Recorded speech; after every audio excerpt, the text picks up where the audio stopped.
తెలుగు పల్లె అన్నపూర్ణలే కొలువు తీరే కోవిలే మన తెలుగు ఇల్లు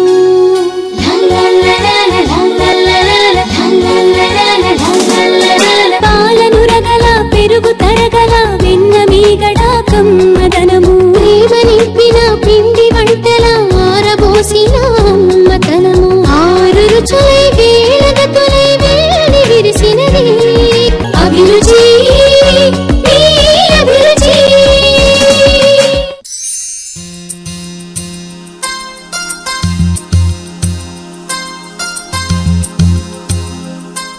hi, welcome to MTR masala అభిరుచి.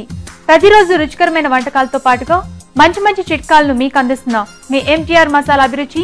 ఈ రోజు కూడా కొన్ని టేస్టీ వంటకాలతో సిద్ధంగా ఉంది. మరి ఆ వంటకాలు ఏంటో ఇప్పుడు చూద్దాం.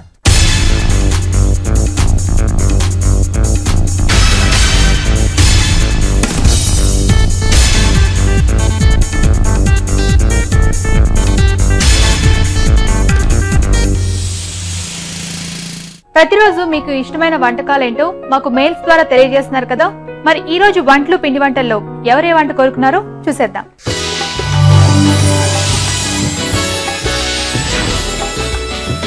హలో రాజు గారు. హలో అండి. మరి ఈ రోజు వంటలు పిండి వంటల్లో ఎవరే వంట కోరుకున్నారు చూద్దామా? ఓకే అండి. మనకు వచ్చిన మెయిల్స్ నుండి సెలెక్ట్ చేసిన మెయిల్ ఎవరిదంటే నెల్లూరులో ఉంటున్న సరస్వతి గారు మెయిల్ చేశారండి. ఒక రుచికరమైన డిష్ కోరుకున్నారు. ఏంటండి అది?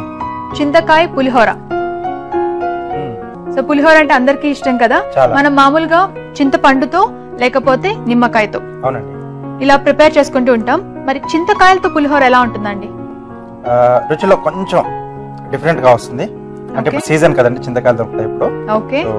వీటితో చేసుకుంటే మనకి పులిహోర చాలా టేస్టీగా వస్తుంది. మేబీ ఇప్పుడు సీజన్ కాబట్టి అడిగారేమో సరస్వతి గారు చింతకాయ పులిహోర చేసి చూపించమని. అవునండి.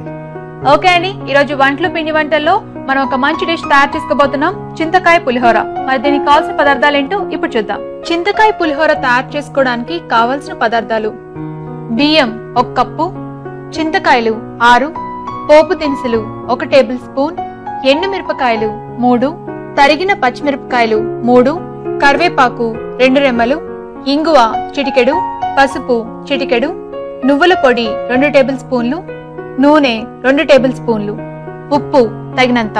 కావాల్సిన పదార్థాలు ఏంటి చూసారు కదా. ఓకే రాజు గారు, మరి చింతకాయలతో పులిహోర ఎలా తయారు చేసుకోవాలి చూస్తున్నానండి. ఓకే అండి. ముందుగా మనం చింతకాయలను ఉడికిచ్చి బాగా పిండేసి ఇలా రసం వస్తుందండి, ఇది రెడీ చేసి పెట్టేసుకోవాలి. ఓకే. అంటే పచ్చి చింతకాయలే తీసుకోవాలండి? అంటే పులుపు ఎక్కువగా ఉంటుంది కదా పచ్చి చింతకాయలు. అవునండి, పచ్చి చింతకాయల్లోనే మనకు పులుపుతో పాటుగా కొంచెం లైట్ గా ఒగరు కూడా వస్తుంది. సో ఆ టేస్ట్ చాలా బాగుంటుంది. అవును. ఎందుకంటే కొంచెం పండిపోయిందంటే అంటే దూరగా అవుతుంది కదా, అక్కడ కొంచెం తీపి వచ్చేస్తుంది అన్నమాట. కొంచెం లైట్ స్వీట్ ఇంకా పులుపుదనం ఉంటుంది. ఇక్కడ ఏంటంటే పచ్చి చింతకాయలు ఏంటంటే కొంచెం ఒగరు ఇంకా పులుపు వస్తుంది. ఓకే. అలాగే పొడి పొడిగా వచ్చే విధంగా అన్నం కూడా వండేసి పెట్టేసుకోవాలి. సో ఈ రెండు రెడీగా ఉంటే చాలా ఫాస్ట్ గా చేసేసుకోవచ్చు. ఓకే.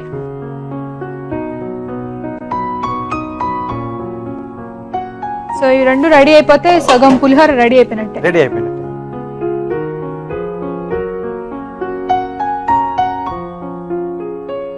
ఎండుమిరపకాయలు, అలాగే పోపు దినుసులు. ఓకే. ఇవి బాగా వేగితేనే కదా టేస్ట్ బాగుంటుంది. అవునండి. పులిహోరలో మెయిన్ గా ఉప్మాలో కానీ పోపు మీదే ఆధారపడి ఉంటుంది టేస్ట్. ఓకే అండి, కొంచెం దూరంగా వేగిపోయింది కదా. సో ఇక్కడ పచ్చిమిరపకాయలు నిలువుగా చేసుకున్నాం, అలాగే కరివేపాకు, దీంట్లో కొద్దిగా ఇంగువ, అలాగే పసుపు, ఉప్పు అండి. ఉప్పు చక్కగా ఈ సీజన్ అంతా మనకి చింతకాయలు దొరుకుతాయి కాబట్టి సో చింతపండుని మర్చిపోతే మంచిది. అవునండి. సో హ్యాపీగా దొరికినప్పుడే మనం దీన్ని వాడుకుంటే చాలా మంచిది. అలాగే మనం చింతపండు గుజ్జు తీసాం కదా చింతకాయలది, కొద్దిగా ఉడకాలండి. సో ఆల్రెడీ మనం ఉడికించుకున్న చింతకాయలే, కాకపోతే ఇంకొంచెం మసాలా కూడా ఉన్నాయి కదా పోపు దినుసులు అవన్నీ. సో ఆ ఫ్లేవర్స్ మొత్తం దానికి వచ్చేసాయి. ఓకే. ఓకే రాజు గారు, మరి ఉడకడానికి కొంచెం టైం పడుతుంది కాబట్టి ఈలోగా మేము చిట్కా చూస్తాం. ఓకే అండి. ఇప్పుడు మీ అందరి కోసం ఈ చిట్కా. మీకోసం మొదటి చిట్కా. తేనె సీసాకు చీమలు పట్టకుండా ఉండాలి అంటే తేనె సీసాలో 2-3 మిరియాలు వేసి చూడండి, చీమలు రాకుండా ఉంటాయి. చిట్కా చూసారు కదా. ఓకే రాజు గారు, సో చక్కగా దగ్గర పడిపోయిందండి. సో ఇప్పుడు మనం ముందుగా ఉడికించుకున్న అన్నం, అలాగే నువ్వుల పొడి అండి.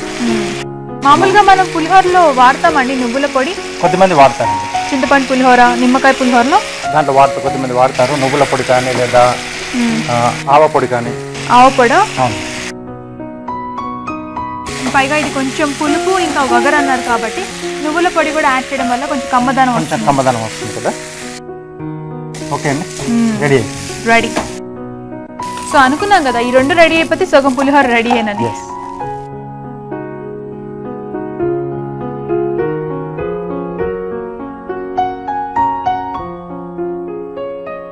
ఓకే అండి, పులిహోర రెడీ. చింతకాయల పులిహోర చూస్తున్నారు కదండి, చాలా సింపుల్ గా అండ్ ఈజీగా మనం ప్రిపేర్ చేసుకోవచ్చు చింతకాయల పులిహోర. అండ్ పైగా ఇప్పుడు సీజన్ కాబట్టి చింతకాయలు బాగా వస్తుంటాయి, సో మీరు కూడా ట్రై చేయండి. చింతకాయల పులిహోర ఎలా తయారు చేసుకోవాలో మరొకసారి చూద్దాం. చింతకాయ పులిహోర తయారు చేసే విధానం: ముందుగా చింతకాయలు ఉడికించి గుజ్జు తీసి పక్కన పెట్టుకోవాలి. ఆ తర్వాత బియ్యం కూడా ఉడికించి అన్నం సిద్ధం చేసుకోవాలి.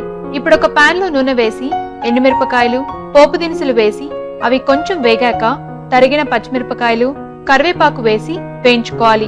దీంట్లో ఇంగువ, పసుపు, ఉప్పు, చింతకాయ గుజ్జు వేసి ఉడకనివ్వాలి. ఆపై అన్నం, నువ్వుల పొడి వేసి బాగా కలిపి సర్వింగ్ బౌల్ లోకి తీసుకుంటే ఎంతో రుచిగా ఉండే చింతకాయ పులిహోర రెడీ.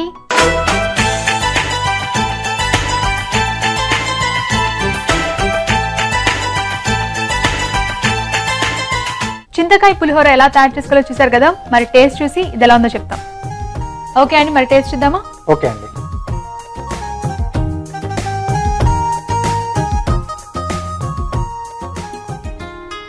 చాలా బాగుందండి. పుల్ల పుల్లగా, లైట్ గా, అంటే మరీ ఎక్కువగా వగరుగా లేదు, ఎందుకంటే మనం నువ్వులు కూడా యాడ్ చేసుకున్నాం కదా. కొంచెం వగరు, అలాగే కమ్మగా, చాలా బాగుంది. అన్నట్టు రాజుగారు, ఇందులో మనం వేరుశనగ గుళ్ళు ఎందుకని వేసుకోవాలా? కావాల్స్తే వేసుకోవచ్చండి. అవును, అలానేం లేదు, ఎవరికైతే ఇష్టం ఉంటుందో వాళ్ళు వేసుకొని అలా కూడా తయారు చేసుకోవచ్చు. జీడిపప్పు, వేరుశనగ పలుకులు ఏవైనా వాళ్ళ చాయిస్. ఓకే.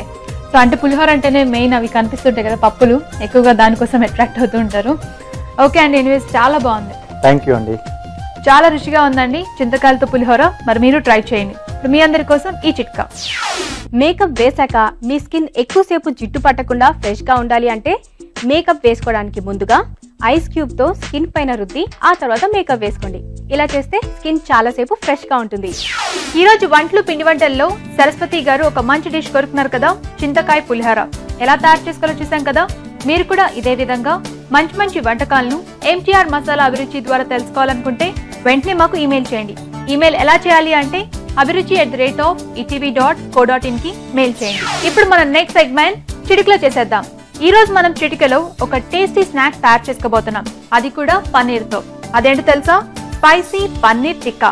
సో పేరు